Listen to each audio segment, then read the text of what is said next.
start that she was going to be tried as an adult. And I feel like that's because, again, in her mind, she thought she was going to be, she was going to get off easy because she was a kid and she could claim that she really didn't know what she was doing and all those things that we've all heard before. So for me, that was, the fact that she found out she was going to be tried as an adult probably made that hit home. Oh my gosh, what have I done? So she, throughout the trial, that she really didn't have any good defense. It's very hard to defend somebody who there's so much evidence against. So she was convicted of first-degree murder and armed criminal action. That's the official terminology. After a few weeks, she was sentenced and given life imprisonment with the possibility of the conditional release and a sentence of 30 years. And she appealed that, but the appeal was denied. Now, there's a documentary and there's a Netflix movie. The Netflix movie, the documentary is called Deadly Women. And there was also a movie in 2012 released named My Name is A by Anonymous was released. In 2012, there was also a Netflix documentary released about Bustamante's case called Killer Kids. And the film interviews people involved in the case, including Elizabeth Olten's family members and friends, Alyssa's mother and father, and law enforcement officials and mental health professionals who were involved in that case. And the documentary provides a detailed look at what may have motivated Alyssa to kill Elizabeth Olten, and it raises very important questions about how such a tragedy could have been prevented. So, unfortunately, she is still in jail, but she will continue to be in jail. But I don't think that we will ever know all the things that maybe happened to her when she was younger that produced a killer. I do think she was abused. I do think, there could be maybe an argument here about, the nature and nurture. Was she born this way, or did she have events in her life that really altered the development of her brain? Even though it doesn't say this, I'm going to interject my thoughts, and I do believe in some ways she was abused, and I think that she was rejected because she didn't live with her mother or her father, and was raised by her grandparents. So I feel like that's significant, and we see that quite often. There's quite a few people who are serial killers, who are violent offenders, who did not have that attachment with their mom, and of course went on to do pretty heinous things. She is included in that. I mean, it's really crazy to think about someone that young being that calculated, and then being able to manipulate other people, to her sibling, to help her do that. It's also thought that she dug those 2 graves behind her house because she was thinking of killing her younger brothers.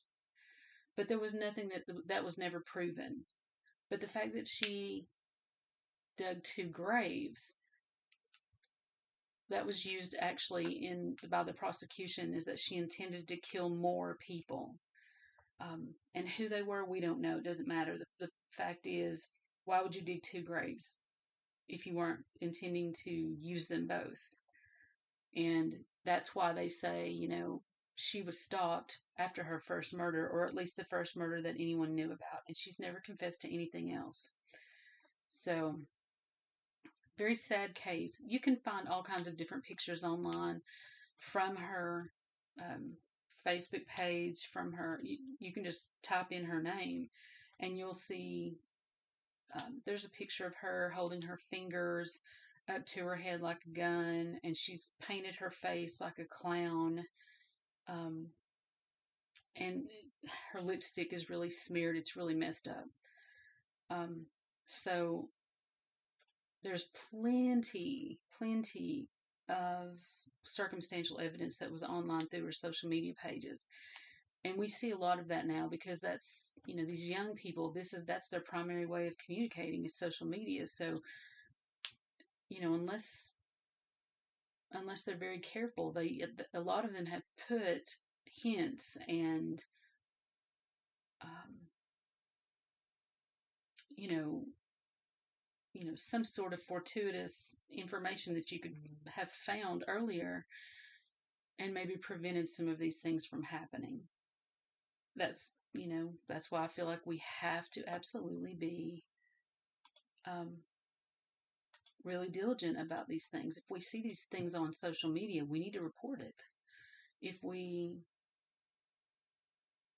think that there's something going on with a child, say something about it. It may not amount to anything, but what if it does? I mean, what if you are what if you're able to actually prevent things like this from happening? That's really what we have to look at. I would rather be safe than sorry. All right, let's move on to Mary Bell. She is also a pretty disturbing case.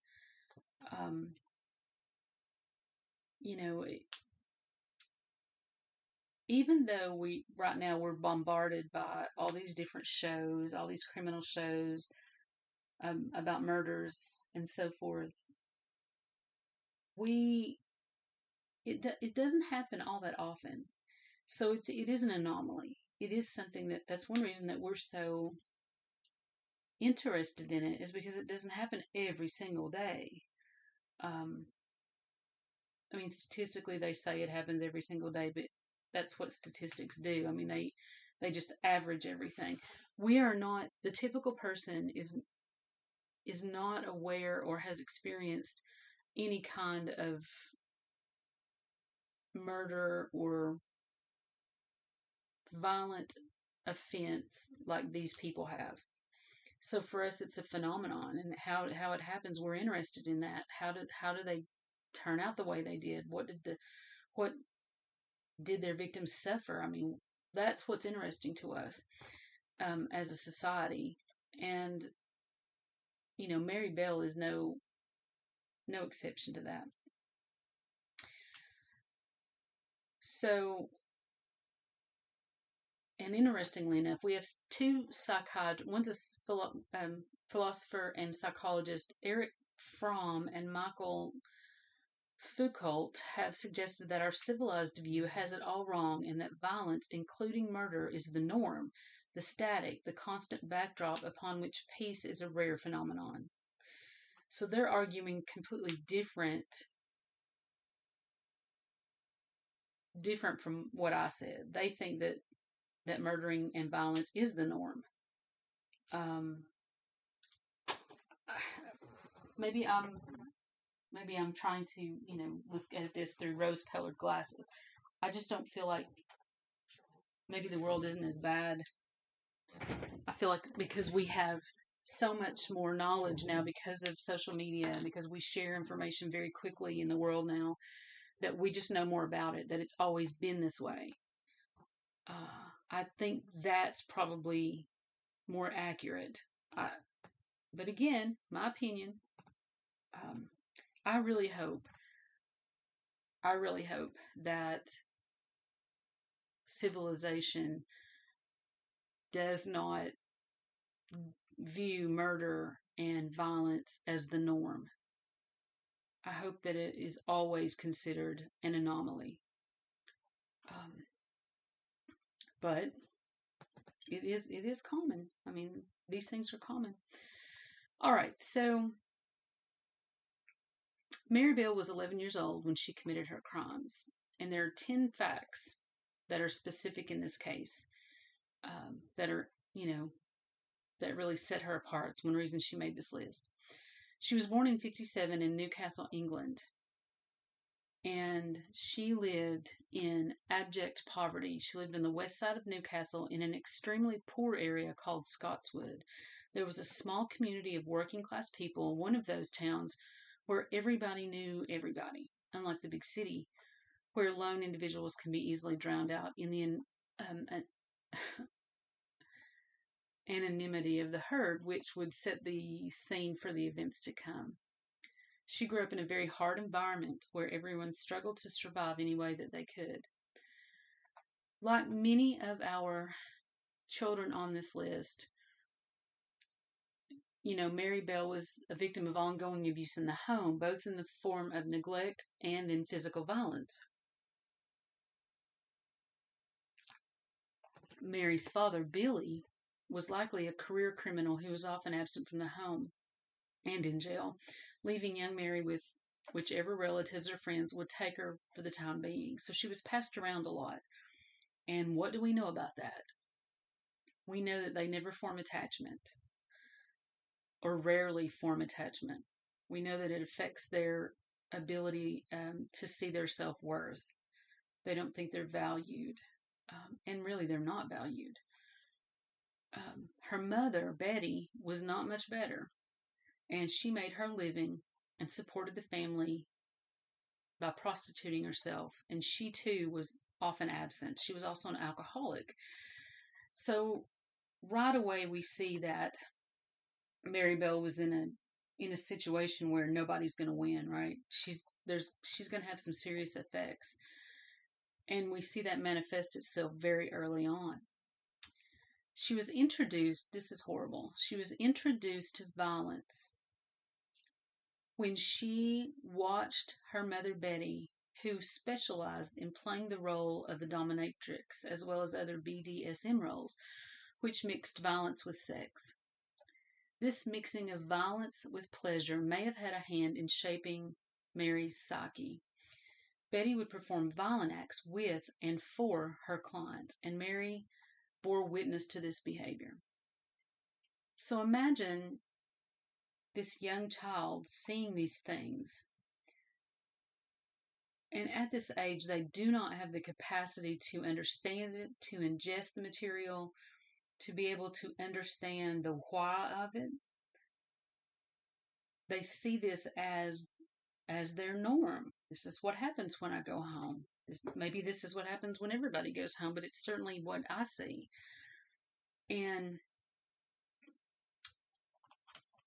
psychiatrists say that the single biggest predictor of whether or not a child will become a perpetrator or a victim of violence later in life is whether or not they witness violence in the home as a child. That's on the ACEs checklist, of course. Have you, it asks, have you experienced violence? Have you seen violence? Was it in your home? And that's a huge risk factor. When we see that, those are the people that we see that perpetuate it. They abuse their children. They abuse their whoever is in their close proximity. Sometimes they're, abusing strangers. But many times we see that abuse in that household environment. And so we know that Betty did experience this. It was reported that family members tried to kill Mary, that it was reported by family members that Betty tried to kill Mary on a couple of occasions. And then Mary once tried to kill herself by taking too many sleeping pills. And really, it was only a matter of time before Mary Bell herself was subjected to sexual assault, which began at the age of 5. So she was assaulted at the age of 5. And then her mother began prostituting her to help support the family. And they also speculate that, her mother probably got off on that as well. So Mary was a preteen prostitute serving clients probably as far back as she could even remember. Many serial killers come from backgrounds of sexual assault and prostitution. There's a lot. Like Hannibal Lecter, which is Robert Maudsley, Peter Curtin, the Vampire of Dusseldorf. I mean, they all had horrific childhoods. And so, we're seeing this, of course, with Betty.